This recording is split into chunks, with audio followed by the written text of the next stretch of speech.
Welcome to my series of how to do Pilates and linking them with common things that you do every day, such as putting the kettle on or cooking the dinner. So whilst you're putting the kettle on or whilst you're doing the dinner, commit to yourself that you're going to do these exercises. From here, I want you to take your weight into the inside leg and the other leg extending behind you onto the tip of the toe. From there, releasing back down.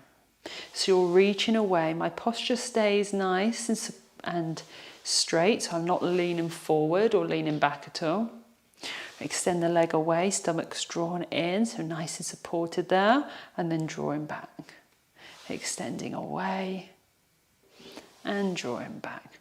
Now, if that ever pulls the back, come as an alternative to the front instead. Otherwise, keeping behind. And releasing, and then switching sides so you can turn around. Weighting to the inside leg, other leg extending behind and drawing back. So when we're extending the leg behind, we're strengthening through the back leg. We're lengthening through the front of the leg, so that can get really tight from over-sitting. Extending back and release, keep going. We're strengthening through our buttocks and all the way down to the back of the leg. Working on our balance here, which is so important, especially if we're getting older. We want to reduce the risk of falls. Many people tell me, oh, I'm worried about falling. Balance is really key to that. We're improving our bone density by balancing as well. And last one. And releasing, giving the legs a little shake. So that might be plenty. You can have another set of those, 8 each. If you want to work harder, weighting to the inside leg, other leg behind. From there, stomach's drawn in. Keep the toe on the floor, hand to the hip, and then from there, lift and lower. Lift and lower. Now, a common thing I see, bend the knee and lower. Bend the knee and lower. That's working different muscles. That's working the back of the leg. We want to work your lower back more. So we're lifting and lowering. We're also working the back of the leg, but it's different.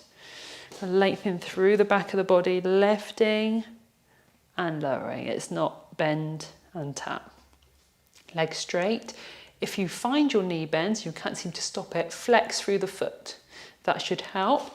Or try not to lift so high. And last one. And releasing, and then turning to the other side. Weighting to the inside leg, other leg behind. So it might be just extending and drawing back, or if you want the harder version, foot behind, toe down, or flex through the foot if you tend to bend through the knee. Lifting and lowering, working the glute muscles here. Lengthening through the front of the leg, lifting and lowering. Make sure you're not leaning in or leaning out at all. Keeping the posture nice and high. Keep going. You're not folding forward. Lengthening through the hip flexor, which is the muscle which bends the knee, bends at the hip. Lifting and lowering.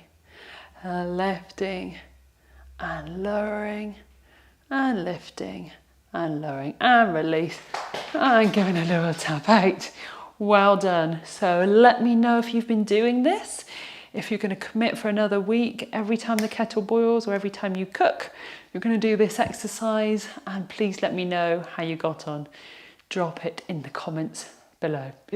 And for those that don't know me, my name's Sandhya and I support individuals to reduce their lower back issues without relying solely on medical professions. Bye-bye.